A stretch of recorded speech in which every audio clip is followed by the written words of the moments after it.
Naam, karibu sana kwenye Brands Academy. Leo hii tunajikita kwenye Kiswahili mtihani ya KPSEA mwaka wa 2025 kwa grade ya 6. Na tutaangazia maswali muhimu, mbinu bora za kujibu na vidokezo vitakavyo kusudia kung'ara kwenye mtihani wako wa kitaifa. Kumbuka ni karatasi ambayo wanafunzi wa grade ya 6 wamefanya mwaka huu Oktoba, mwaka huu wa 2025, mwezi huu wa Oktoba, tarehe ni 28. Kwa hivyo usisahau kubonyeza kitufe cha subscription, kupenda hii video na kushiriki na wenzako, ili wote tujiandae kwa mafanikio makubwa katika KPSEA 2026. Brands Academy, elimu bora kwa mustakabali wako. Twende moja kwa moja kwa maswali jinsi yalivyokuwa katika karatasi hii ya Kiswahili, na tutaanza na swali la kwanza hadi swali la 5. Na kumbuka maagizo tunayoarifiwa pale: soma mazungumzo yafuatayo kisha ujibu maswali. Kwa hivyo, ni jioni shuleni, Maria ameketi kwenye fomu akisoma hadithi. Sara rafikie anamjia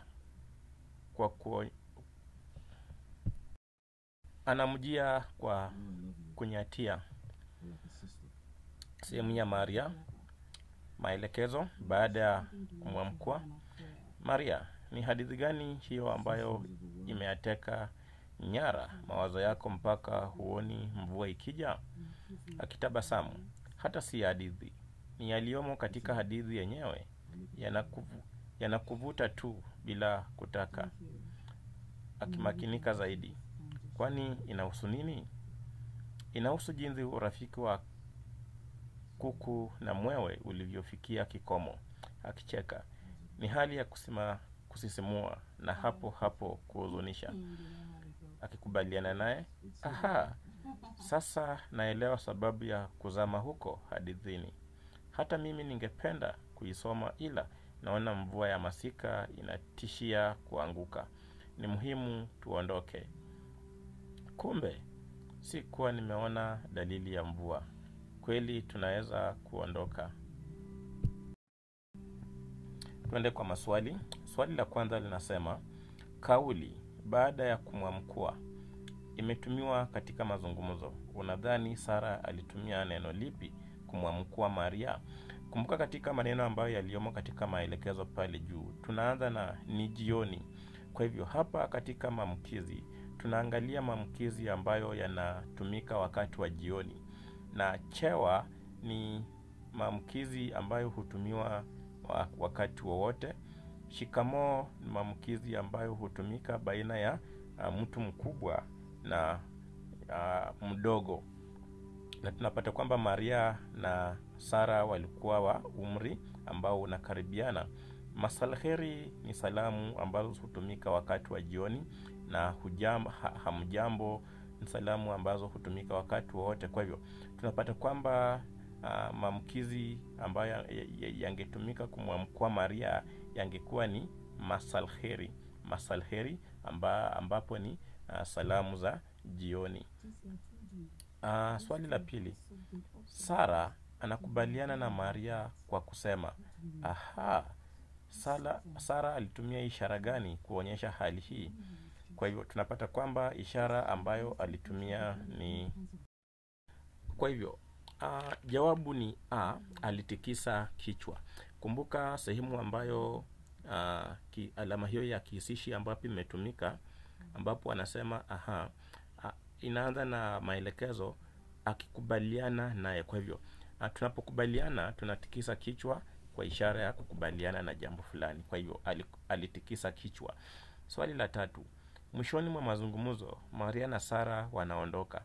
Sara angetumia neno lipi kumuaga Maria? Kwa hivyo tunapopata kwamba Sara angetumia neno kwa heri kwa heri. Maana tunapotumia neno alamsiki ni wakati ambapo watu wanaagana wanapoenda kulala, na hapa hawakuwa wanaenda kulala. Maria alikuwa anaenda nyumbani kwao, na pia Sara alikuwa anaenda nyumbani kwao. Kisha mchana mwema, hapa ni jioni. Hapa ni jioni, kwa hivyo si mchana. Baki salama. Baki salama. Kumbuka walikuwa wapi? Shuleni. Walikuwa shuleni, kwa hivyo kila mtu alikuwa anaenda kwao, kwa hivyo hawezi wakabaki salama. Kubaki salama ni iwapo alikuwa nyumbani kwake kisha anasalia pale. Kwa hivyo ni kwa heri, na ilifaa jibu kwa heri ya kuonana. Swali la 4, ni muhimu tuondoke. Sara angetumia maneno mengine yepi yenye adabu? Kwa hivyo inafaa twende. Inafaa twende. Utasimama twende ni kama unamshurutisha, maana ni alama ya kiulizi ambayo pia imetumika. Kwa hivyo unamshurutisha, na unaposhurutisha mtu si neno la adabu. Hebu simama ni kama ni unamlazimisha, hebu simama. Kisha bado umeketi pia ni ile hali ya kushurutisha. Kwa hivyo inafaa twende, hilo ni neno la adabu. Inafaa twende. Swali la 5 linasema kwamba Sara anamtahadharisha Maria kwamba mvua inakaribia kunyesha. Maria anastahili kumwambia nini Sara? Kwa hivyo neno kunradhi ama kumradhi ni neno ambalo hutumika iwapo umemkosea mwenzako ama umetoa kauli ambayo haijamfurahisha mwenzako. Kwa hivyo unatumia neno kunradhi. Na katika mazungumzo hakuna sehemu ambayo wawili hawa mmoja ametumia neno ambalo lina mkosea mwenzake. Asante ni neno ambalo unatumia iwapo kwa hivyo katika kifungu hiki neno ambalo Maria anastahili kumwambia Sara ni asante. Tafadhali ni iwapo unataka kumwarifu mwenzako jambo fulani. Simile ni iwapo unataka kupatiwa nafasi ukaweze kupita. Hapo ndipo utatumia neno simile. Kwa hivyo hayo ndiyo majibu ambayo mwanafunzi ilifaa akaweze kuyaandika katika nambari ya 1 hadi ya 5. Tuende kwa sehemu inayofuata, swali la 6 hadi la 9. Maagizo yanasema soma kifungu kifuatacho kisha ujibu maswali. Daudi alipenda sana kucheza kandanda. Kila alipouona mchezo huo ukichezwa karibu naye alifululiza hadi pahali hapo na kuomba kushirikishwa. Wakati mwingine alijitengenezea mpira kwa vitambaa vikuukuu na kuwaita wenzake wacheze pamoja. Siku moja Daudi alitumwa dukani kununua mkate na pakiti ya maziwa. Alipokuwa akirudi nyumbani, aliona marafiki wake wakicheza kandanda karibu na nyumbani kwao. Ghafla kiu yake ya kandanda iliamka. Akasahau mfuko wa bidhaa aliyokuwa amebeba na kujitoma katika mchezo. Yeye na wenzake walizama katika kusakata ngozi. Hakuna aliyemuona mpaka akinyemelea mfuko ambao Daudi alikuwa ameuweka karibu na lango. Daudi hakujua vipi, lakini baada ya muda moyo ulimwambia autazame ule mfuko. Lo, alimuona paka mkubwa ameininginiza pakiti ya maziwa mdomoni. Daudi alitoka shoti kumfuata paka. Hata alipomfikia pakiti ilikuwa tupu. Paka alikuwa amekamilisha kazi yake. Swali la 6. Kulingana na aya ya 1, Daudi, kwa hivyo tunapata kwamba swali la 6 kulingana na aya ya 1, Daudi aliwauliza wengine wamshirikishe katika kandanda cha. Swali la 7. Daudi ni mbunifu kwa hivyo ni mbunifu kwa kuwa alijiundia vifaa vya kuchezea. Alijiundia vifaa vya kuchezea. Swali la 8. Daudi alifika nyumbani bila pakiti ya maziwa. Huenda alifanya mambo yafuatayo isipokuwa jambo ambalo Daudi hakufanya alipofika nyumbani ni kusimulia kuhusu mchezo wa kandanda. Kusimulia kuhusu mchezo wa kandanda. Swali la 9. Maana ya alitoka shoti ni, kumbuka hii ni nahau. Kwa hivyo kutoka shoti ni kuondoka haraka. Aliondoka haraka. Swali la 10 hadi la 12. Kunapo jedwali. Kumbuka hizi ni sehemu ambazo nilikuwa nimeangazia katika kazi yetu ya kuchambua mtihani huu. Kwa hivyo wanaposema ni matunda gani ambayo yanaliwa siku mbili tu, ni papai na embe. Papai na embe ndiyo matunda ambayo yanaliwa siku mbili. Papai linaliwa Jumatatu na Jumanne, kisha embe linaliwa Jumatatu na Alhamisi. Nambari ya 11, baadhi ya matunda yanaliwa mara nyingi kuliko mengine. Unadhani kwa nini hali ikawa hivyo? Kwa hivyo hili ni swali ambalo mwanafunzi afaa akaweze kufikiria kwa undani, maana jibu halipo katika sehemu ambayo amepewa. Kwa hivyo yanapatikana kwa wingi na yana bei nafuu. Yanapatikana kwa wingi yana bei nafuu. Swali la 12, maana ya kuzingatia ni kutilia maanani. Kuzingatia ni kutilia maanani. Tuende kwa swali la 13 hadi la 15. Kunapo kifungu ambacho mwanafunzi ilifaa akaweze kukisoma kisha ajibu maswali. Kwa hivyo tutaenda moja kwa moja kwa maswali. Kulingana na aya ya kwanza, wanyama wana umuhimu ufuatao isipokuwa. Kwa hivyo jibu ambalo mwanafunzi yafaa akaweze kuandika ni da, wala wanyama wengine. Huo si umuhimu wa wanyama kulingana na ufahamu. 14, ni kauli ipi katika kifungu inayoonyesha kwamba baadhi ya tabia za nyangumi ni sawa na za mwanadamu? Kwa hivyo tunapata kwamba nyangumi anaweza kuwa nyangumi hunyonyesha vikembe vyake, maana pia binadamu hunyonyesha vikembe. Kwa hivyo hapo kuna usawa.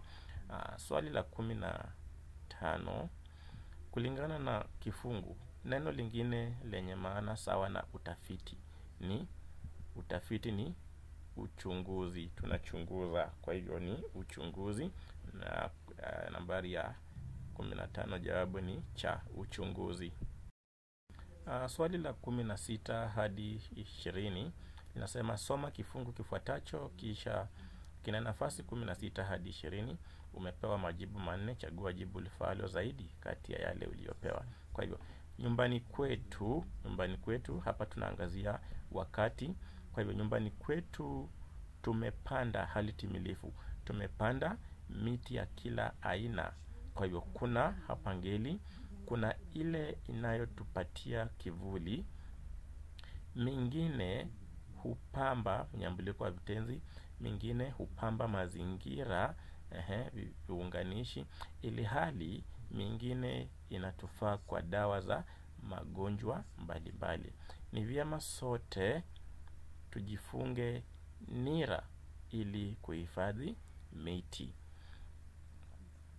Swali la 21, wanafunzi wana nidhamu, pengo uheshimu walimu. Hapa wanaangazia kuhusu aina ya viwakilishi, na viwakilishi ambavyo vinaangaziwa hapa ni viwakilishi vya vionyeshi au viashiria. Viwakilishi vya nafsi. Viwakilishi vya nafsi. Kwa hivyo wanaposema wanafunzi wana nidhamu, wao huheshimu walimu. Wao huheshimu walimu. Kumbuka sentensi imo katika wingi, kwa hivyo tunatumia kiwakilishi cha nafsi ya 3 wingi. Wao huheshimu walimu. Swali la 22 linasema chagua neno ambalo limeambatanishwa na kinyume kisichofaa. Kwa hivyo ni upole moto. Upole moto. 23, chagua ukanusho sahihi wa sentensi ifuatayo. Afisa wa kilimo aliwashauri wanakijiji kuhusu mbinu bora za kilimo. Tunapata jawabu ni cha, afisa wa kilimo hakuwashauri wanakijiji kuhusu mbinu bora za kilimo. Tunapokanusha tunaangalia wakati. Kwa hivyo hapa ni wakati uliopita, tunatumia kiambishi ku, hakuwashauri. 24, chagua ukubwa wa sentensi ifuatayo. Mlango wa nyumba yake unapendeza. Mlango, kwa hivyo ni lango la jumba lake linapendeza. 25, chagua jibu lenye wingi wa sentensi ifuatayo. Ndege amejenga kiota kwenye mti. Kwa hivyo itakuwa ni ndege wamejenga viota kwenye miti hii? Jawabu ni da. 26. Ni jibu lipi linaloonyesha maana ya sentensi zifuatazo? Mikaeli hakufuata maagizo ya tabibu. Mikaeli aliathirika. Kwa hivyo aliathirika kwa sababu hakufuata maagizo. Kwa hivyo tunaangazia kuhusu matumizi ya nge na ngali. Kwa hivyo tunapata kwamba jibu sahihi ni Mikaeli angalifuata maagizo ya tabibu asingaliathirika. Mikaeli angalifuata maagizo ya tabibu asingaliathirika. Swali 27. Chagua jibu sahihi kujaza nafasi. Hazina ameshinda nishani ya dhahabu tena. Vielezi, aina ya vielezi hapo. 28. Ni kiunganishi kipi ambacho kinaunganisha sentensi zifuatazo kwa usahihi? Jibril aliweza kutengeneza gari, ataweza pia kutengeneza baiskeli hii. Kwa hivyo hapa wanaangazia viunganishi vya sababu. Kwa hivyo Jibril alitengeneza gari, sembuse baiskeli hii. Kwa hivyo jawabu ni A. 29. Ni sentensi ipi inayoonyesha huruma? Simile mpishe bwana mdogo, kisha oye, hiyo ni furaha. Maskini mbuzi wangu ameumia. Kwa hivyo ni maskini mbuzi wangu ameumia. 30. Zubeda ni msanii hodari. Chagua methali utakayotumia kumuhimiza kuendelea kukikuza kipawa chake ili afaidike. Kumbuka bado hajaanza kufaidika. Kwa hivyo inafaa afanye nini? Aweze kuongeza zaidi uhodari wake. Kwa hivyo tunasema haba na haba hujaza kibaba. Ndiposa atakapojaza kibaba, hapo ndipo ataanza kufaidika. Kwa hivyo hayo ndiyo majibu ambayo wanafunzi walifaa kunakili katika mtihani huu wa Kiswahili gredi ya 6. Kumbuka kujiunga na mtandao wetu pale kwa join. Ni pesa tu kidogo ambazo utalipia, ndiposa tukaweze kukuza Kiswahili. Asanteni na Mungu akaweze kuwabariki.